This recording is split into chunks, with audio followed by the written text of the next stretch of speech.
Ayege şaşadın be? Keliniz davusunu salayım. Ayege kalay biledi. Kavul izakam. Çaki.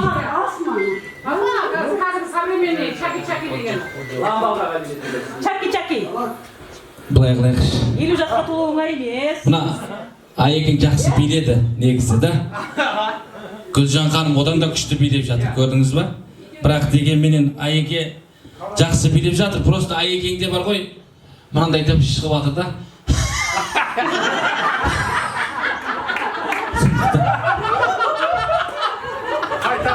Би жарысының жеңімпазы Гүлжан ханым!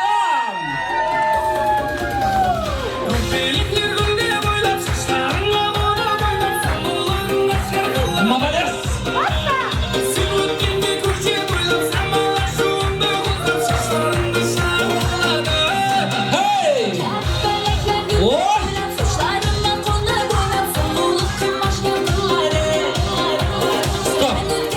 Финал қайттан болады дейсің де. Бағанадан бері қайта жүрсің, мына кісі мықты билейді екен бұл. Рахмет. Мен мына призымды Зульфия досыма беремін. Зульфия досым күшті биледі. Оның үйінде бар.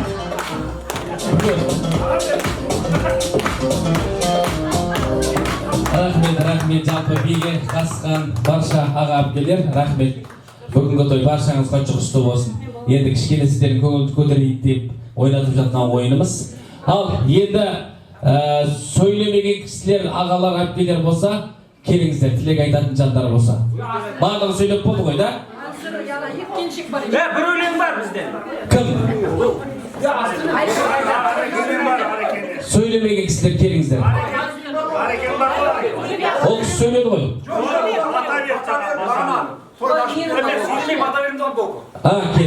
Келіңіз. Жарайды, келіңіз. Сөйлемеген кісілер болса, банықтарын шығыңыздаршы. Сіз шаршадым деп атырыңыз ғой жема? Демал ойнай береді. Демал билей бересіз бе? Рахмет. Бар ма және? Кім бар? Келіңіз, аға, келіңіз. Жүріңіздер, той болған құтты болсын, ал аға. Кімнен бастайды?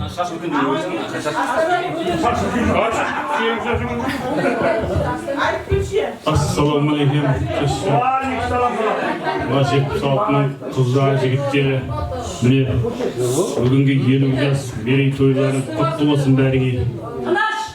Әрқашан тойға жарғаса берсін. Өмірлерің ұзақ болсын, дендерің сау болсын. Дастархандарың ашық болсын. Жоқ, менің жасым 5.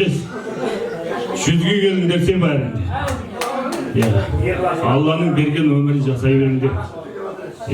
Мен 100-ге кел дегенмен енді кімге қалай екен Алла біледі ғой бірақ. Гарантия бере алмайды. Гарантия бере алмайды. Дұрыс қой. Біз пендеміз ғой, сонда да айтамыз ғой тілек үшін. 100-ге кел деп.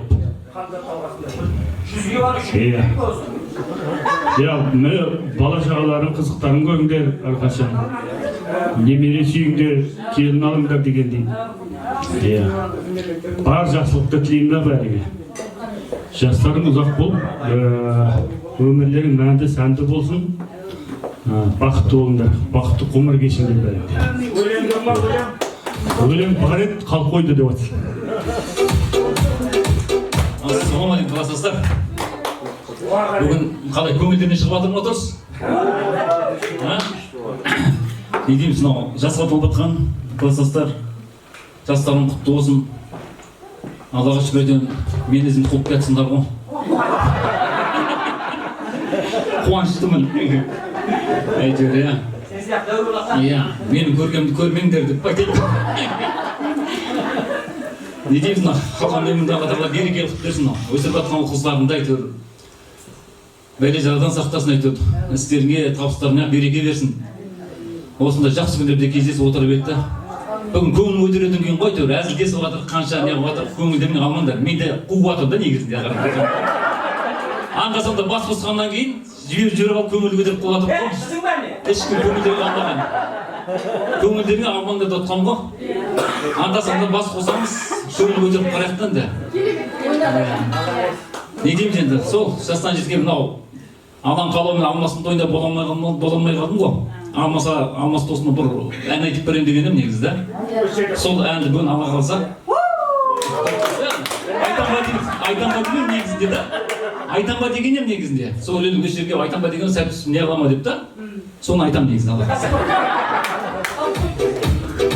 Ben size çıkardım da mı? Әрдайым жақсы күндер біле алсын.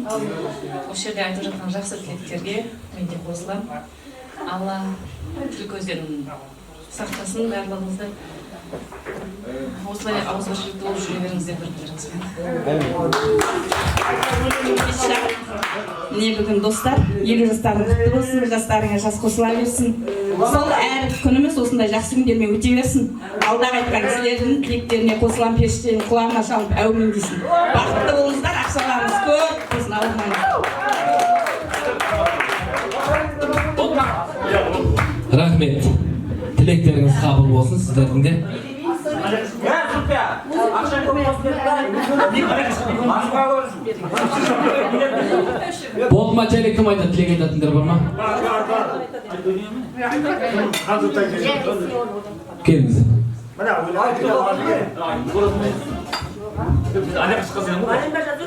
Ал, құрметті достар, енді мына астаналық достарыңызға атынан, яғни той беріп жатқан той иелерінің атынан сіздерге қазір той бастары тартады екен. Олай болса сол той бастарды қабыл алыңыздар. Той бастар! Той бастар! Бүгінгі 20 жасқа толып жатқан аға әкелеріміздің, яғни достарыңыздың атынан беріліп жатқан той бастарды қабыл алыңыздар, құрметті қонақтар.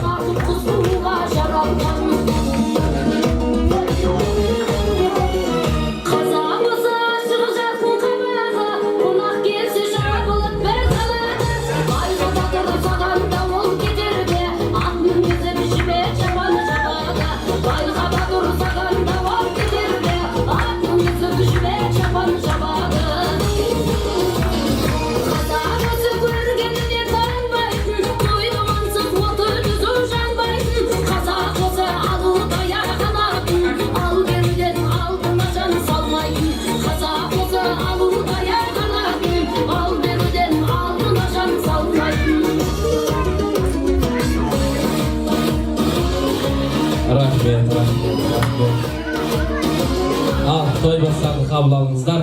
Енді той беріп жатқан ағалар мінекей. Сол кісілердің келіншектері келіңіздер ортаға. 4 келіншек ортаға келіңіздер. Ағалардың жұбайлары мінекей. Кейін 4 ағамыз дайын тұрыңыздар, е? Сіздер жақсы тілек айтасыздар. Қыздар бөлек айтамын. Бірінші ұлдар айтсын да, бірінші ер адам.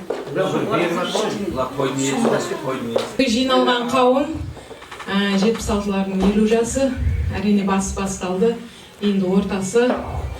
Міне бүгін оған себепкер біздің 8 семьяның туылған күндері, басымыз қосып бірге тойлап, Алла ауызбіршілігімізді берсін деп, сондай бір жақсы ниетпен жасап отырып, ақ дастарханды жайып сіздерге. Міне рахмет, бүгін келіп отырсыздар, біздерді сыйлап, сонша жерден шақырғанымызға сіздерге көп рахмет. Әрине, міне сол 8 семьяның ішіндегі туылған күн иелеріне туылған күндерің құтты болсын, өмір жастарың ұзақ болсын, және де осы 50 жастың 50 жасын жасай беріңдер, әрқашанда балапандарының қызығын көріңдер. Ақшаларың көп болсын, дендерің сау болсын, достарың көп болсын. Соның ішінде міне менің жолдасым, оған айрықша Ерланға, біздікі енді әлі ерте, сонда да құттықтауға мүмкін деп ойлаймын енді. Ерлан, туған күнің құтты болсын, өмір жасың ұзақ болсын. Аллаға шүкір, міне мен Ерланмен өмір сүріп бас қосқаныма ризамын. Рахмет Ерлан.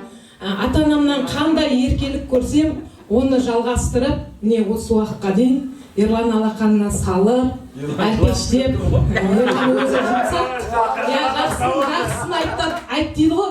Әрине, мен өзіміз бір ауылда өстік, тай құлындай тепсіп, бір мектепте оқыдық, менің қандай болғанымды бұл кісілер біледі. Анам мен әкем қандай еркелетсе, шүкір Аллаға, Ерлан да солай еркелетіп жүр, Аллаға шүкір. 30 жыл болды осы жерде жасағанымызға мыңда бір шүкір деймін. Рахмет Ерлан, әрқашанда екеуміздің басымыз бұзылмасын. Екі балапанымыздың, екі қызымыздың әп-әдемі, солардың тек қана қызығын көрейік. Әрқашанда Ерлан жора жолдастарының ортасында сыйлы деп ойлаймын, сыйлы да болып жүре берсін.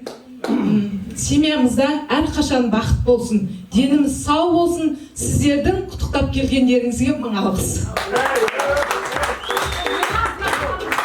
Осы бір жандарға бір шапалақ ұрайықшы. Рахмет. Ерлан аға, неге сіз жинап тұрсыз? Азап көріп жүрсің де осы. Соны айттым. Сондықтан бақытты болыңыздар. Рахмет, ойын күлкі болсын деп жатырмыз ғой. Алла қаласа өздеріп жатқан ол қыздарыңыздың қызығын көріңіздер. Мықты ер адамның арқасында әрқашанда не тұрады? Мықты әйел тұрады.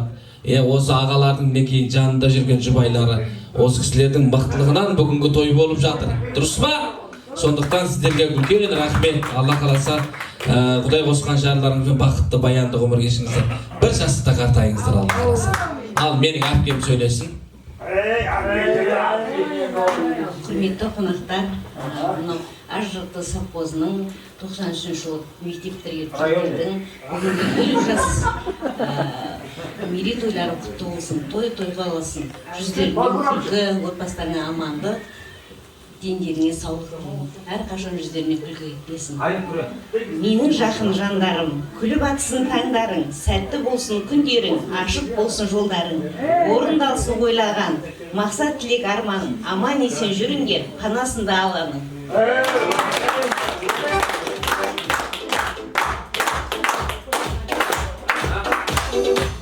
Мынау менің жолдасым Айнұрбек, 50 жас мерекең құтты болсын.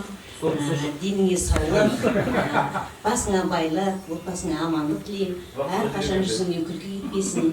Тағы да сенмен 50 жас жасауға ырзамын мен. Арзағына болмай ма не? Болсын.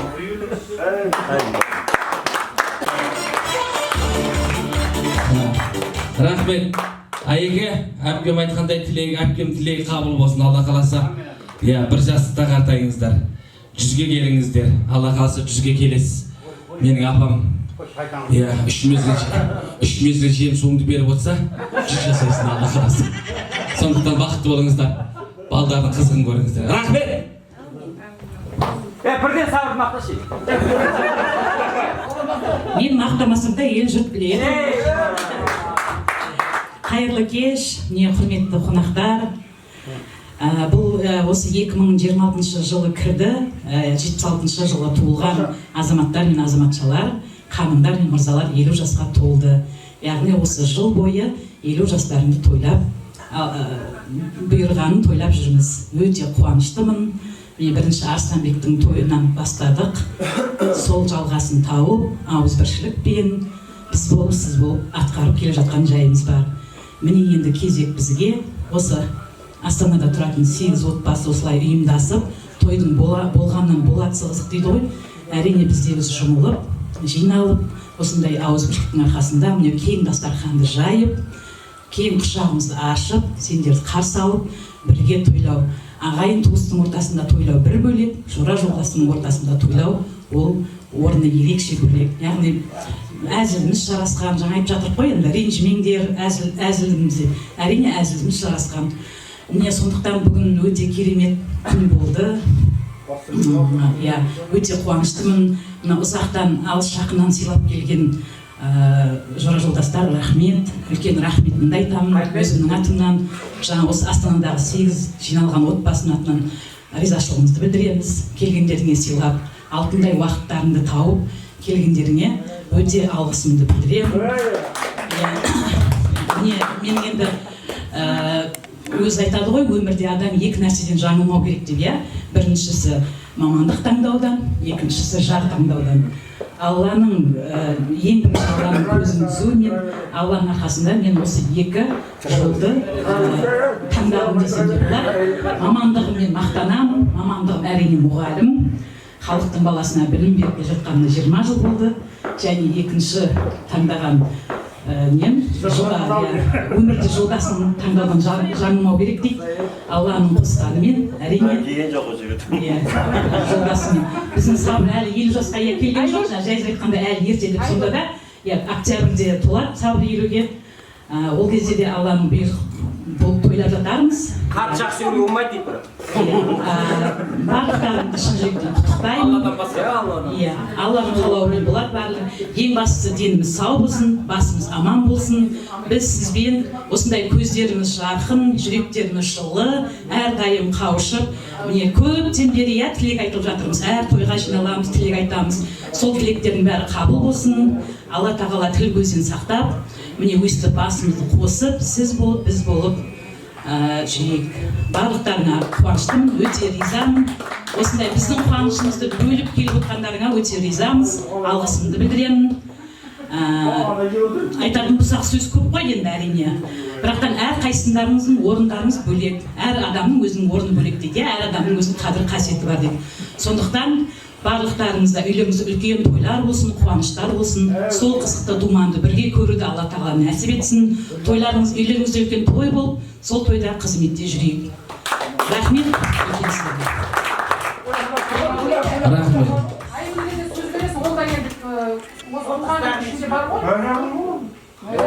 Жанияға рахмет, тілектеріңіз қабыл болсын. Бақытты болыңыздар, Алла қаласа мінекей. Ал, енді Гүлжан ханым бір тілек айтсын. Бірінші маған беру керек, достар жетесіз ба? Бүгінгі тамаша кештің куәсі болып отырмыз. Барлығыңыз келгендеріңізге көптен көп рахмет. Бүгінгі туған күн иелерін туған күнімен құттықтаймын. Дендерің сау болсын, отбасыларың аман болсын, бай қуатты өмір сүріңіздер. Тек қана алдағы уақытта бала-шағамыздың қуанышын бөлісіп жүре берейік. Әрқайсымыздың үйімізде тек қуаныш болсын. Мен ондай көп сөйлей алмаймын, мұғалім дейміз. Қысқадан нұсқа. Рөшкамды құттықтап кетейін енді. Енді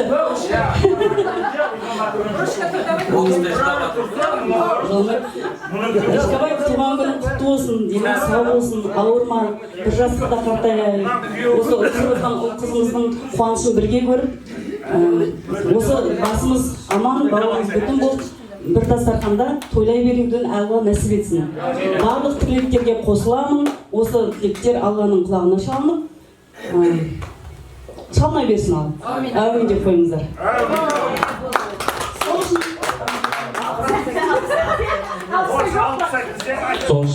Тек үйлеріңізге тойға барайық енді. Той болсын тек қана. Рахмет. Достарыңыздың Құдай қосқан жұбайларына бір шапалақ ұрайықшы.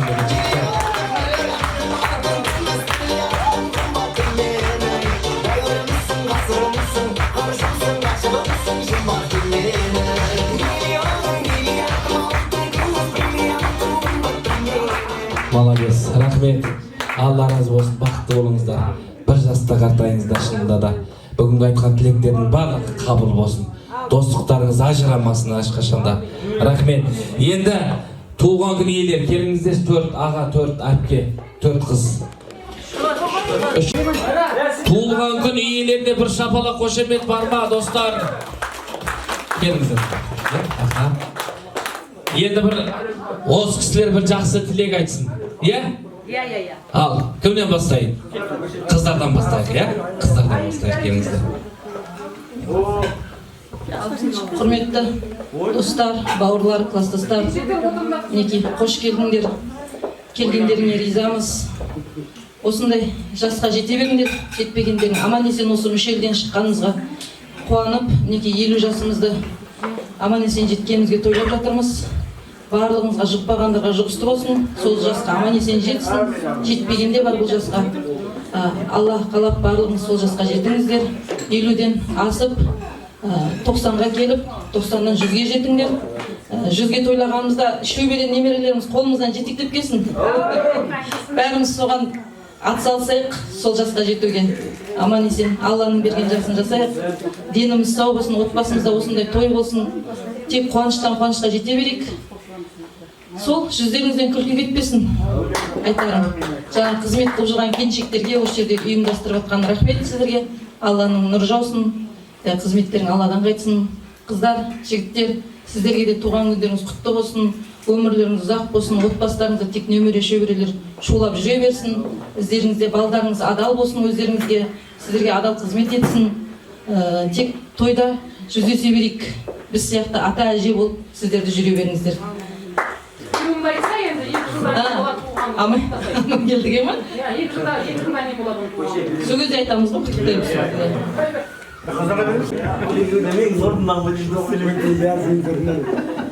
Құрметті класстас достар,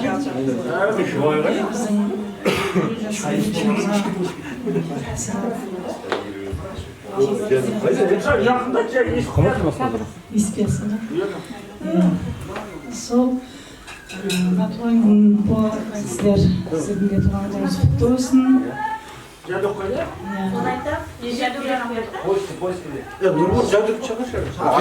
Осындай жақсы күндеріміз көп болып, тойланбаса берсін, барлық дендеріңіз сау болып, осындай тойларда тойлап жүре берейік бір-біріміздің. Сол барлық жақсы тілектер тілеймін барлықтарыңызға. Музыкалық сәлем бар де, айда берсін. Өлең айтып береді деп ұлышы бересің. Неге класста сыныптастар құттықтап келіп жатқандарыңызға рахмет көп-көп. Асырып тұрып.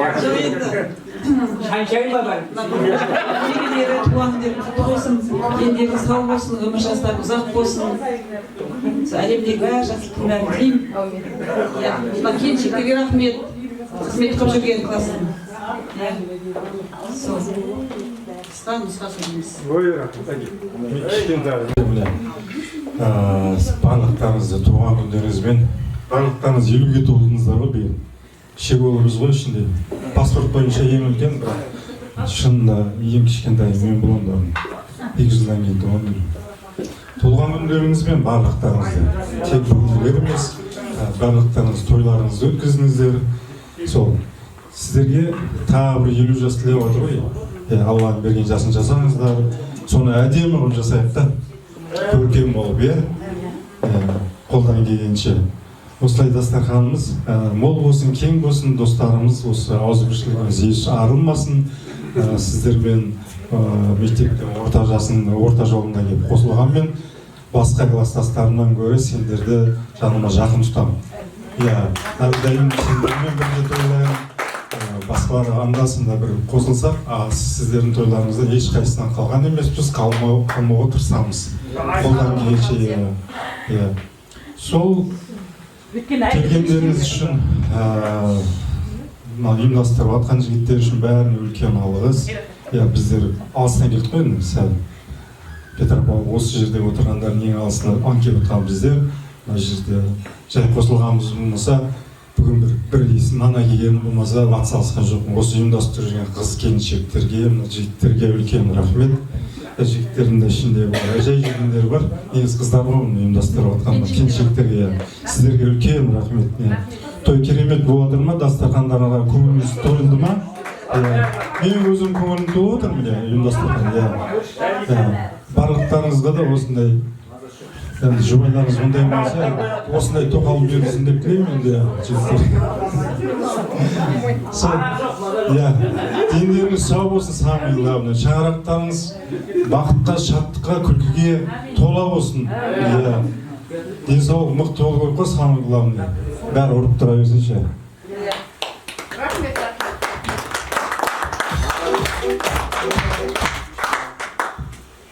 Міне құрметті жолдастар, жарайлықтар, құрдастар, міне бүгінге 50 жасқа толып отқан туылған күн иелері құтты болсын, жастарыңа жас қосыла берсін.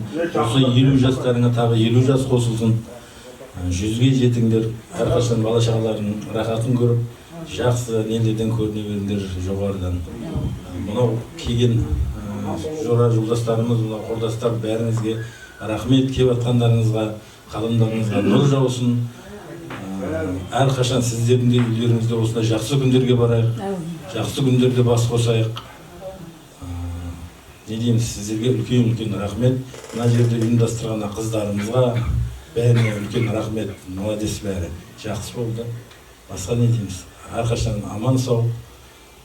Осындай жақсы күндерде кездесіп, тойларыңызда сіздердің де қызметте болайық.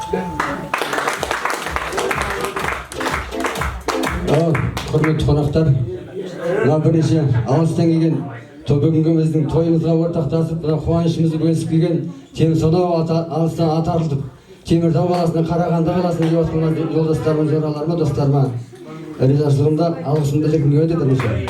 Сөздерді сыйлап. Мынау не дейміз? Бүгінгі тоғылған күн егелерін құттықтап келіп отырсыздар. Сіздерге рахмет. Және де мен айтсам, сөз жүйесін байта берем, кейде жоқ бүкедем, кейде айналып бір қайта келем. Микрофонды қолыма микрофон келіп түссе, жын адамдық әр нәрсені қайталап айта берем деймін ғой. Негативтің бәрін жестіріп қояйықшы, алдымыздағы астамаққа жақсылап бір тояйықшы, жақсылап көңіл көтеріп, күліп ойнап, бүгін бір әдемі шынайы тойдың куәсі болайықшы деп ойлаймын. Айналайын достарым, аман болсын бастарым, әрқашанда осындай тойды болақта күліп ойнап, жүзден ассын жастарың деген көреді. Тойларың құтты бола берсін, шаңырақтарың нұрға тола берсін, әрқашанда жетіп талдарың әрқайсының үйінде осындай тоймалап тойды бола берсін деген өтірім. Қош, қалған енді мына жораларым жалғастырады деп ойлаймын. Не тойларың той қаласын. Осындай ең жаман күнде осындай болсын дейді өзің қазақтан. Тоқтатайын деп, әй нәрсені оттамай, оттасам кете берем, тағы да тоқтамайын деймін. Нәрсені тоқтап, азғантай бере алайын деп. Құрметті қонақтар, еш-жарық туған күндеріңіз құтты болсын. Әріңіз семьяларыңызда бақыт, өмір жастарыңыз ұзақ болсын. Мен енді 50-ге толмасам да алмасыңыздың құп бәрін айтып. Әй, маған жете алмайсың. Неге?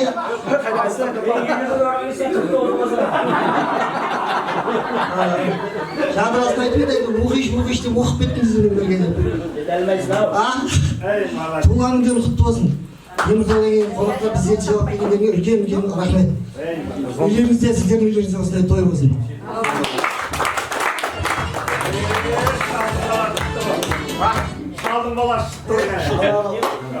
Құрметті бүгін кешке жиналған қонақтар, кластастарым, достарым, алыстан келген екенсіздер.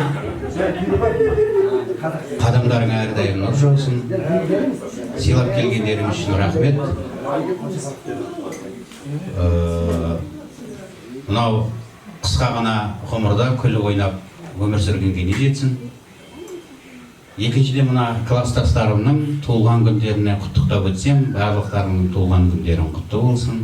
Мына той тойлап жатқан әрдайым семьяларыңа бақыт, қуаныш, үйлеріңде әрдайым той болсын. Келген қонақтардың қадамдарына нұр жаусын. Не деймін, сіздердің де үйлеріңізде той болсын, әрдайым қызметте болайық. Мен айтайын деп жатқан сөздің бәрін айтып қойды. Солардың тілектеріне әрдайым қосыламын.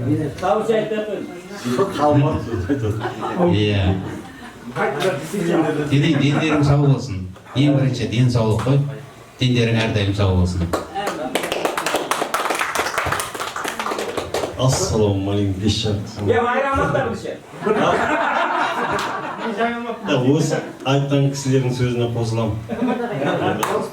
Мына заманда сіздерге рахмет, кластас достарым, сендерді көріп, көпке екі ел жетпей қалып басымыз қуанып қалдық дегендеріңізге. Осындай уақытта кейін қыстау дей ма, жұмыс тастап келіп отырған адамдар бар, жауап алып келген кісілер бар.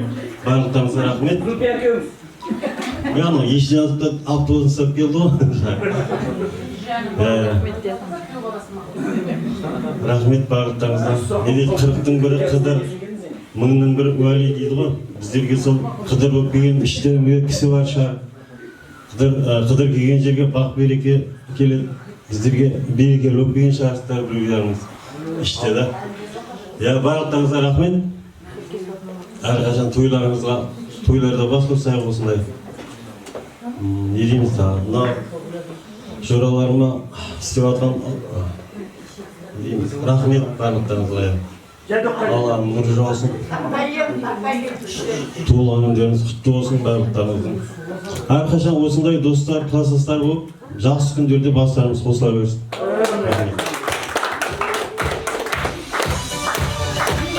Рахмет. Осы сәттен пайдаланып тағы да бір ағамыз қалып кеткен екен. Асқар аға кім? Асқар аға келсінші. Азеке келіңіз.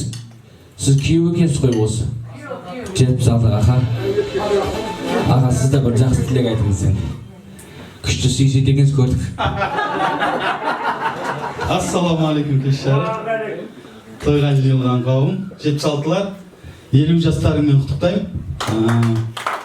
Үйлеріңде бірлік береке болсын, отбасыларыңда әрқашанда тыныштық болсын. Үйлеріңізге осылай тойларыңыз тойлауға барайық. 51, 52, 53-ге дейін кете беріңіздер. Бастарыңыз аман болсын. Өсіріп отқан қыздарың қызығын көре беріңіздер. Сол қызықтарға барайық, сол тойларда қызмет қылайық. Бәріңізді құттықтаймын. Мынау жолдасыма келетін болсам, Мәдина, туған күнің құтты болсын, өмір жасың ұзақ болсын. Басымыз бүтін, балаларымыздың қызығын көруді Алла нәсіп етсін. Заманымыз тыныш болсын. Рахмет. Әйел жастар 51-де кішкентайлы болсын. Талап қылыңыз.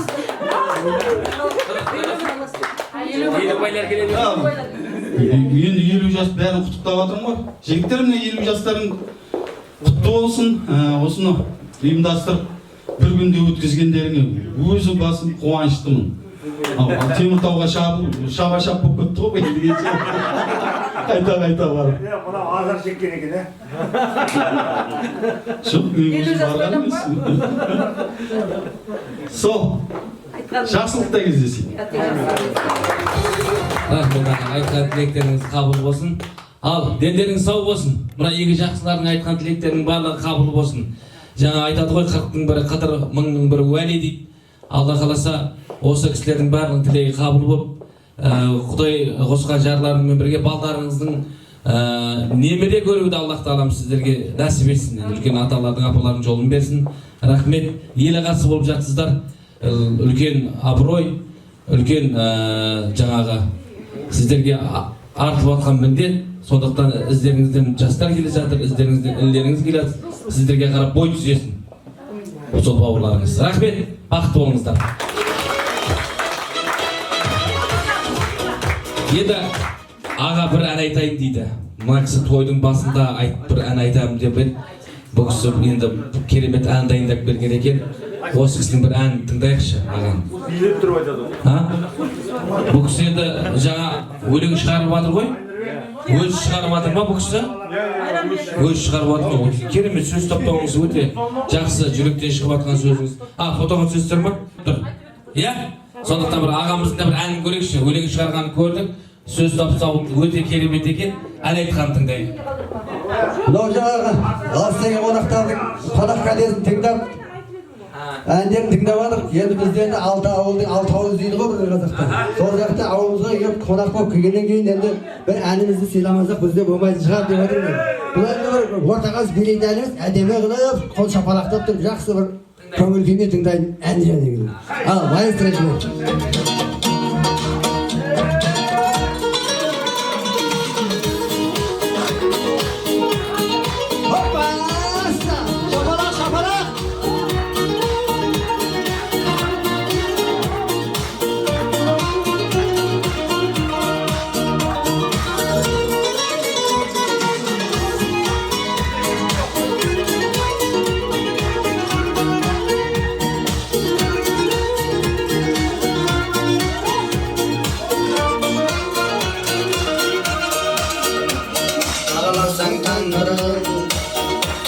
Гүлдей шуғақ шашып арай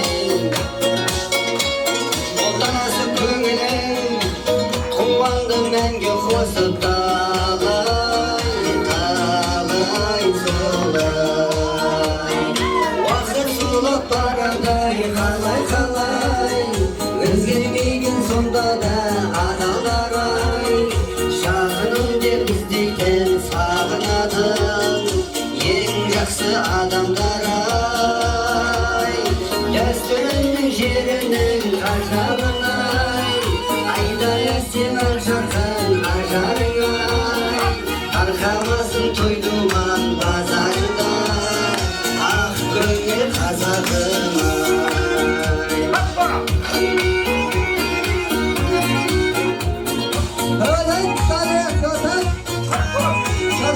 Çarşamba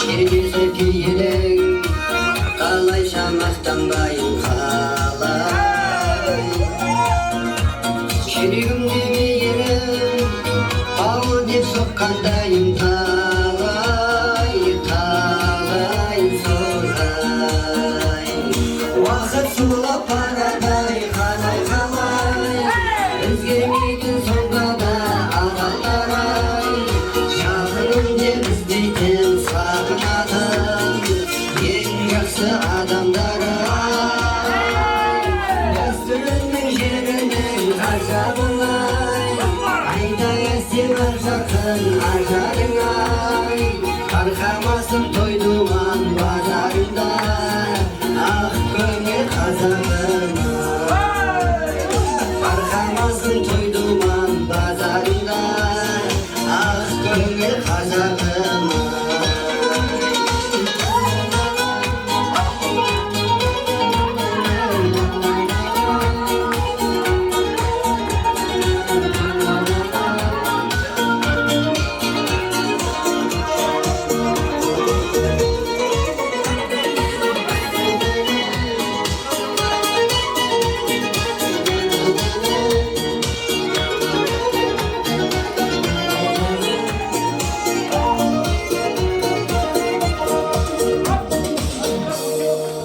Ой, бәрекелді.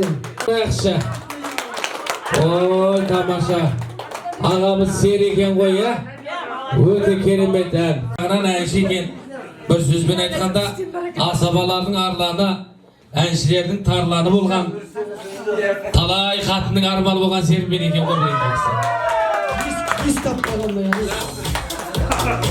Рахмет. Бұл сөздің бар ғой, авторы Ешнияз Рүстем деген, мен білемін. Өте керемет ән екен. Рахмет. Орындаған Лиза. Сен қыз байды қатырсың десең де. Ағам, келің сені. Ағам бір арекең бір ән айтсын. Қой, әлі біткен жоқ қой, ана жоқ. Таш етеміз ба? Агон, кет!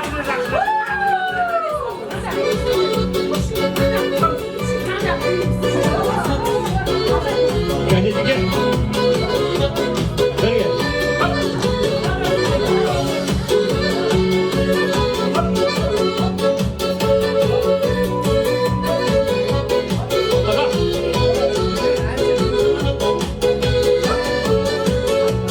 Өмір өтер, тоймас тағдырдың жолы бекер.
ойымда Қолбасам саулығым болсын Әрқашан менің жанымда Бір жүрер бауырым болсын Кешегі қыздар жігіттер Есейіп кеттік бір кезде Ақталып қалған өмірде Сыйласып жүрейік бірге Достарымнан бәрі алтын, алтын Көрмесем сағынам әр күн, әр күн Адам достарым аман болсын, болсын Менің достарым алтын Достарымнан бәрі алтын, алтын Көрмесем сағынам әр күн, әр күн Адам достарым аман болсын, болсын Менің достарым алтын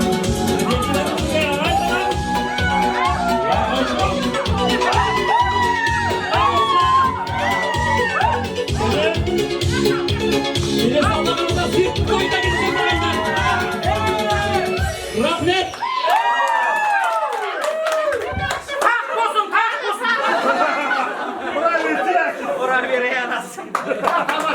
Да бар, мен неге шақырғасыңдарсың дерсің. Рахмет!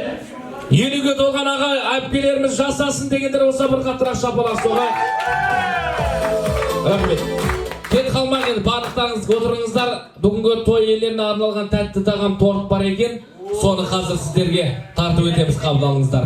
Келіңіздер, келіңіздер ағалар. Елорда Астана қаласындағы, яғни Жырықты ауылының азаматшалары, осы Елорда қаласында, Астана қаласында тұратын Жырықты ауылының азаматтары мен азаматшалары бүгін мінекей 50 жасқа толып келісімменен бүгін мінекей 8-4 жігіт 4 қыз, иә? Дұрыс па? 7 балаша, 1, 2, 3, 4 Нәлияның жағайсын келеді қазір 7 ол 3 қыз 7 ол 3 қыз бүгін мінекей осы жерде достарының басын құрап тамаша той беріп жатыр. Мінекей сол тойда айтқан еге жақсылар достардың барлық тілектері қабыл болсын. Баршаңыздың шаңырақтарыңызға шаттық, бақ, береке тілейміз. Жақтарыңыз түспей жамандық көрмеңіздер. Осындай бір-біріңіздің жақсы күндеріңізде жүріңіздер. Енді өсіріп жатқан ұл қыздарыңыздың қызығын көріңіздер.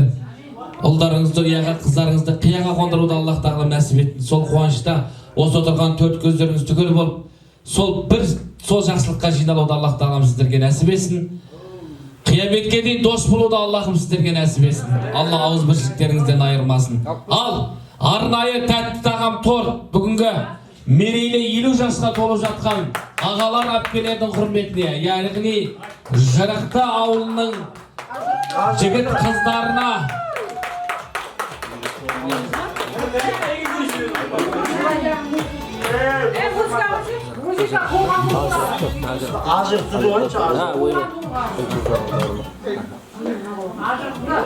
Жырықты ауылының мінекей азамат-азаматшаларының құрметіне жеңгелеріміздің мінекей тәтті тағам торты үрлейміз ба? Ал туған күндеріңіз құтты болсын ағалар, әпкелер.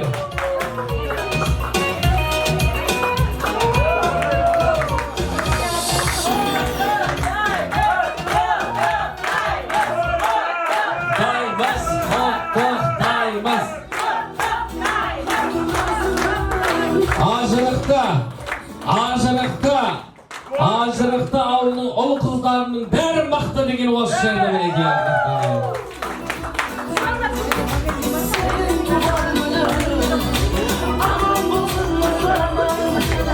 Туылған күндеріңіз құтты болсын. 76 жылғылар.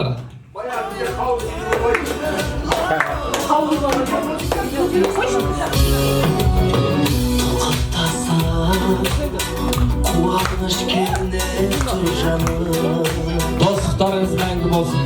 Арасында дошам туас туғанын жасасын 76 жылғылар. Жасасын Ашырықта ауылының жігіт қыздары. Елуге толып жатқан, еңселік елуге толып жатқан ел ағалар аман болсын.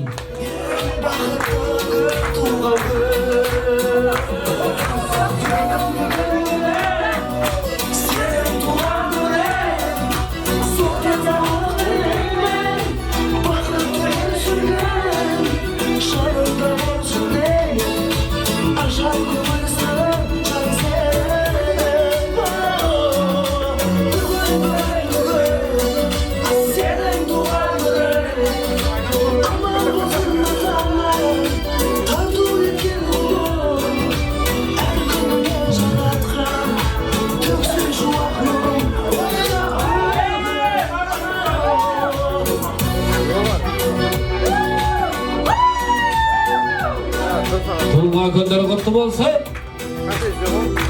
Қошемет, шапалақ, достар. Рахмет. Енді айналып жүре береміз бе, тоқ жемейміз бе?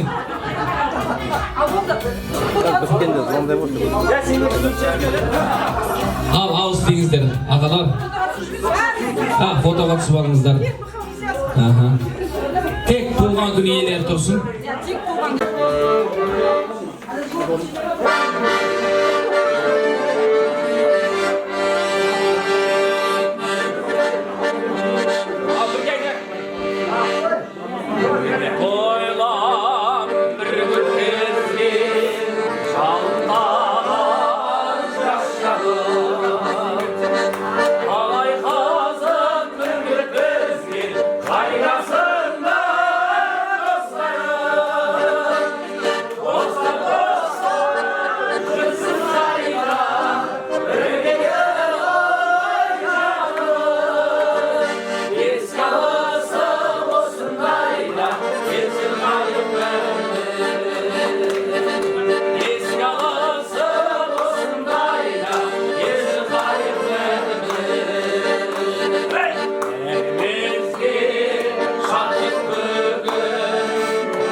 Ам елге болмайды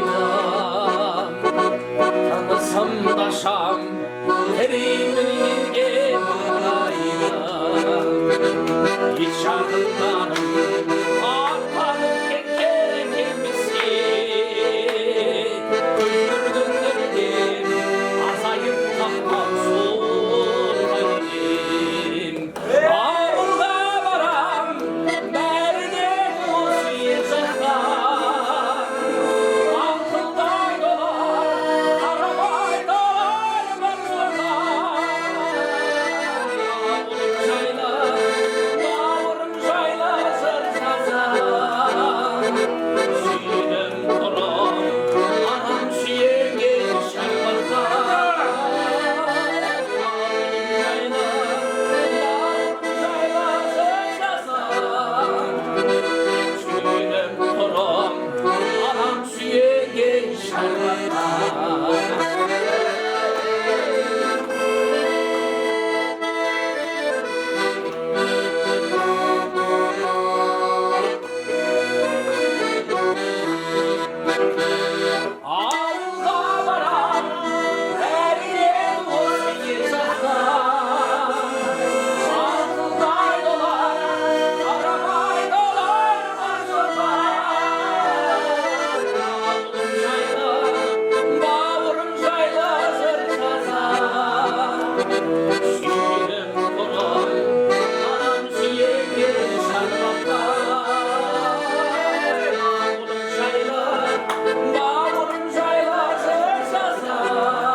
Мынау азаматтар жігітімізге рахмет, осы қызмет қылып жатқан. Жаңа мен бір нәрсе айтқым келіп отыр, бір әңгіме айтқым келді. Кеше өздерің білесіз, ауылға барып қайттым. Ауылды құмлап, аунап, қасына айналып, 5-6 күн ауылда той ойнап, ойын ойнап қайтқан жайым бар. Енді өздерің хабарларың бар енді. Енді тойлағаннан кейін бір қыз алу той, үйлену той болды. Сонда мен бір байқағаным ауылда. Бір тойда бір асаба басқартты, 2 тойда. Ол да енді Түйшібектей Қарақалпақ жігіт екен. Содан кейін қырман бидажар той тағы бір жігіт басқарды. Ол да Қарақалпақ екен. Сосын мен тойға бардым, бидажар бәрін көрдім ғой. Үлкен тойға келген кезде мынандай ой түйіндікті бір шумақ өлең ойыма келді да менің. Соны тілек айттым тойда. Содан кейін жаңағы нәрсені айттым. Айтым бірақ көпшілікті ол жақтың адамдан құлағына жақпады ау деймін шамасы. Одан кейін сонда енді осы ортаға тастағым келіп отыр соны. Қалай болғанда да. Жалындаған отпа деймін, қызып тұрған шоқпа деймін. Тойдың бәрін Тынышбек деген асаба басқарады екен. Сарапшанда той жүргізетін басқа асаба шоқпа деймін деп бірақ айттым ғой мен. Сосын едім шақырған соң тойдан қала алмадым. Ақ тілегімді менде барынша амалдадым. Мына сөз саптайтын ақын асабалардың сөздері мықты екен, бірақ ішінен бір қазақтың асабасын таба алмадым дедім ғой. Содан мен дағы не дедім десе, ауылға қайтып көшіп келсем деген, сөз маржанын терсем деген, қазақтың әдемі бай тілімен ауылдың тойларын жақсылап тұрып өзін көп жүргізіп берсем деген. Сөйтіп айтып енді көрші заманды. Сосын мен не демекшімін десе, мен дейін деп тұрған мына асаба жігітке басыңа бақыт кеп қонсын, жегенің қазығата ет болсын, әрқашанда осындай қазақтың асабалары тойды манда көп болсын деп осы алғысымды айтқым келеді. Мен де құралақан емеспін, мен де көп зәмізді жоқ ма еді. Той қонды, не жақты жарасыпты жүр. Рахмет, Алла разы болсын. Бұл ішпей жеңсе, ішсе вообще қуады. Ішпей жеңдейсіз ғой. Рахмет аға. Пейіліңізге, ниетіңізге рахмет аға, Алла разы болсын. Өзіңізді осал емес, енді Тәуелі байдың азаматтарының бәрі мықты ғой, азаматшалардың да бәрі мықты. Мінекей жаңа өлең шығарып жатсыз. Сөз саптауыңыз өте керемет екен. Ән орындап жатсыз. Интернетте оқыған. Интернетте оқыған. Диктомыз ба? Бақытты кісі екен бірақ. Жақсы. Аға, аман болыңыз. Жеңгемен бірге бақытты ғұмыр кешіңіз. Жаңағы қызды көріп жатырмыз ғой, сіздің қыз ғой, Алла қаласа мінекей. Қасқаттан қасқат тумаса да төбел туады деген рас мінекей. Әкесіне ұқсап билеп жатыр. Осындай өнерлі ұрпақтар көп болсын қызыңыздан келген. Енді Айеке келіңізші мінекей осы бүгінгі тойға себепші болған осы ағамыз әрі жездем осыдан бір 3-4 ай бұрын ба звондадыңыз, иә? Май айында мен ауылда едім ол кезде Өзбекстанда. Сол кезде звондап ағамыз осында 50 жасымыз істейтін Мағауия інім сен қызмет қылып берсең деп ниет қылды. Ниетін Аллах тағала қабыл еткен екен. Бүгін мінекей 50 жастарыңызды өткізіп жатырмыз. Енді ең бірінші маған сенім білдіргеніңізге рахмет айтамын. Енді бүгінгі тойларыңызда жақсы басқардым ба, жаман басқардым ба? Енді мына отырған достарыңыз өзі бағасын берсін, пожалуйста. Шапалақ ұрмай жатыр ғой ешкім.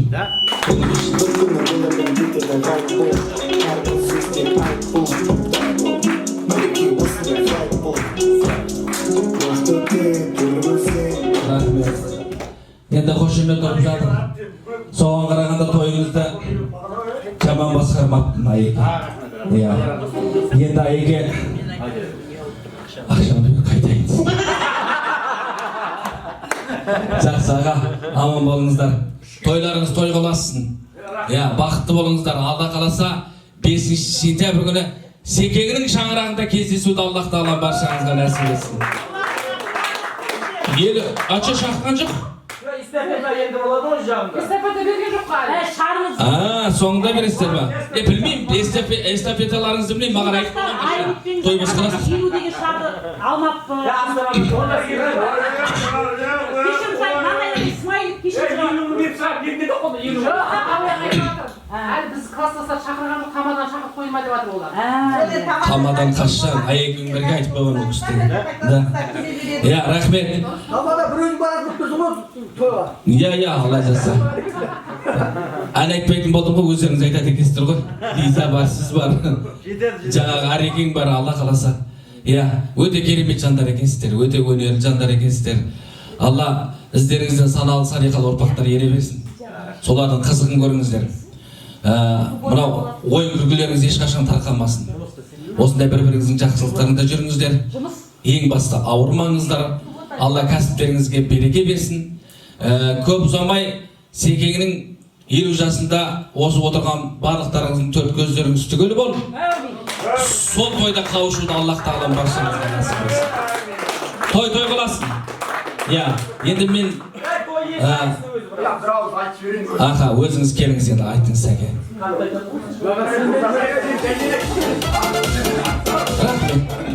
Шынымен бола ма өзі бәрі шақ. Садақ көрді ма? Міне жігіттер, естімедім демеңдер деп атқаным ғой, өшірді. Әр прекрасный болады. 5 сентябрь, нәсіп болса аманшылық болсам. Қыркүйекте жүрсек біз сентябрь дей ма? Қыркүйекте жүрсің ба сен? Сонсың ба сентябрьде ол? Нұрай мейрамханасында сағат 5-те. Естіпедім демеңдер, айтпадым демеңдер. Пригласительный шақыру хатта болады әлі. Жіберем. Сонда да осы жерде отырған бәрі айтып қойып атқарым.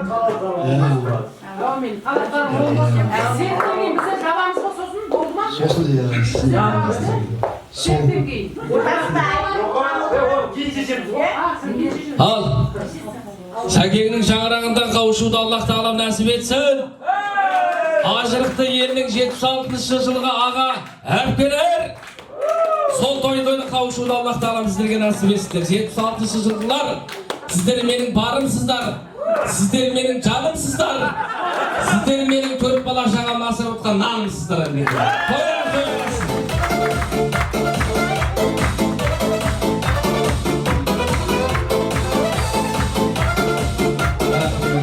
Енді сіздер әлі отыратын сияқтысыздар ғой. Екі күнге алған мына коттеджді жаңа естідім. Енді маған рұқсат берсеңіздер. Жоқ, мен ертең ауылға елге Өзбекстанға кетіп бара жатырмын машинамен. Сондықтан тойға бара жатырмын. Алла қаласа, бізге де бір жол тілеп қойыңыздар. Көптің тілеуі көл дейді ғой. Абар қайттыңыз ба? Енді мен барам. Тіршілік деген асабаға мен де өлең жаттап алып айтпасам екен. Жаңа сіздің өлең жазып алып қайттан айттым. Рахмет. Сау болыңыздар ағалар. Аман болыңыздар. Жақсылықта кездесейік, тойда кездесейік. Рахмет. Сіз күшті ойладыңыз бағана бар ма? Солай болу керек қой өздегі. Жақсы, аға, сау болыңыздар. Енді батасын алып алайық тойдың. Батасын алып, өздеріңіз отыра бересіздер ғой. Ал, мына камера өтініш шығып жатыр. Бұлда енді немен бірге кетейін деп жатыр. Ал, батаны кім береді?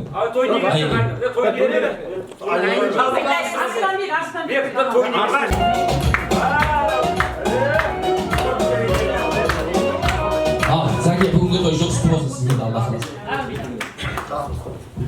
Амин десең қолың жай жарылғасын бұғдай малды бол, жанды бол, қатарының алды болыңдар. Бүгінгі 50 жас мерейлі 50 жастарың құтты болсын, өмір жастарың ұзақ болып, отбасыларында аманшылық болсын, бала-шағаларыңмен сол қызықтарын көріп, жақсы күндерің көп болсын. Әрқашан осы сендердің тойларыңда, домалақтарыңда жүрейік. Ал осымен той бітті, бәрін қайтасыңдар деп аумин. Рахмет. Айтқандарыңыз келсін. Аллахқа тойда қауышайық. Апала жақтан бір бата берді. Жоқ, апала жақтан мен бата берейін деп жатқан жоқпын. Енді мына жігіт, тамада жігіт бізге келіп енді қызмет жасап жатыр ғой. Бір ауыз енді алғысымызды айтып шығарып салайын деп жатырмыз. Сен беріп жатқан жоқсың ғой,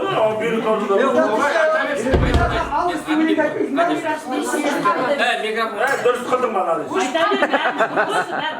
Айта бер, Лиза, дұрыс айта бер. Айта бер, Питер болсын.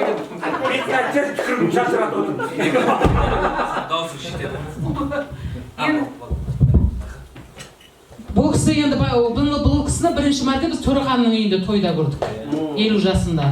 Сол тойды әдемілеп сол кезде басқарған еді. Сосын біз осы ортаға салып 76-ларға айттық. Сол тойды бір жігіт басқарды, күшті басқарады екен. Егер той істеп жатсаңыздар, сол кісіге заказ беріңіздер деп біздер айттық. Содан біздің енді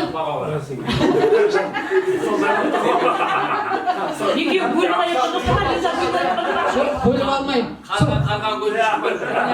Сол біздер жаңа айтып жатыр ғой, 4 баланың несібесін беріп жатсыңдар деп, сол 4 баласының несібесін біз бере берейік. Міне бүгін енді берекесін берсін. Міне Айнұр звондап айтып, мен Айнұр шақырып жатыр, одан кейін Серік шақырып жатыр. Мүмкін одан кейін Айтқын шақырып қалар, одан кейін біздер шақырып қаларымыз. Осында жақсы тойда жүре берсін, бала шағасының алдында аман болсын. Өзбекстанға барам жүріп жатыр ғой. Жолы ашық болсын, аман есен барып келсін Серіктің тойына дейін. Жақсы күндеріміз көп болсын. Біздің 50 жылдығымызды енді сіз аяқтап бересіз нәсіп болса. Камерашы менің бауырым Нұрбол. Нұрболға да қызметіңе Алла разы болсын. Осылай оңай емес, саған да бір неге қарап тұру.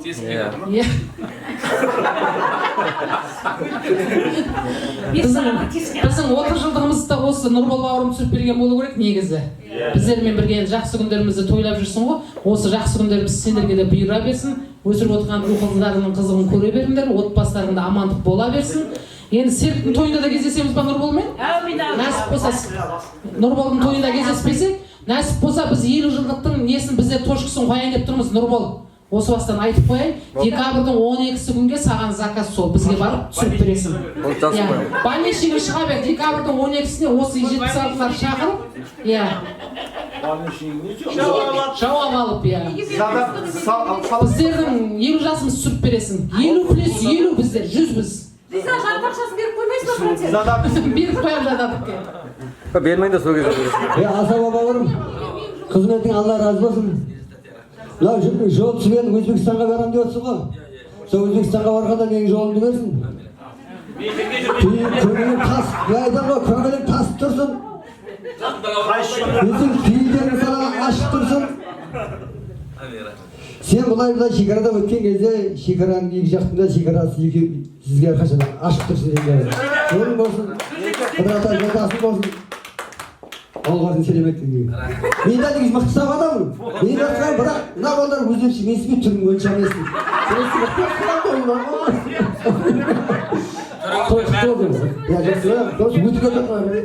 Күліп атқандардың заты қарны бар, сіздің қарныңыз жоқ. Сіз формада жүрсіз. Рахмет. Ағама бір шапалақ болсын. Аман болыңыз. Ал, сау саламатта болыңыздар. Аман есен келдіңіздер. Аман есен елдеріңізге жетіп алыңыздар. Той құтты болсын. Айеке? Ақша. Ақша келді. Ерлан, сен де ойласың. Мағауия. Қазақтар сұраса жаңа ағайын бола береді ғой жаңағы. Бірінші танысқанда Мағауия, екіншісінде қайным болды. Жаймен бауыр боласың деген сияқты. Екінші мына інім бар, бауырым әрі. Өзі немере інім мен. Ізімнен еріп келе жатқан. Екеуінің қызметтерің Алладан қайтсын, Алла разы болсын әрдайым.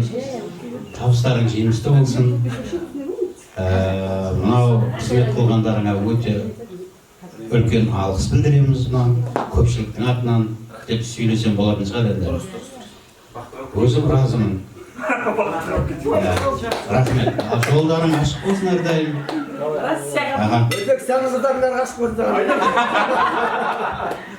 Рахмет.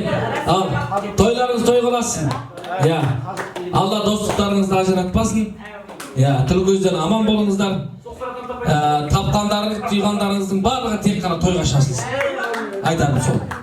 Бір қол қойып жөндір.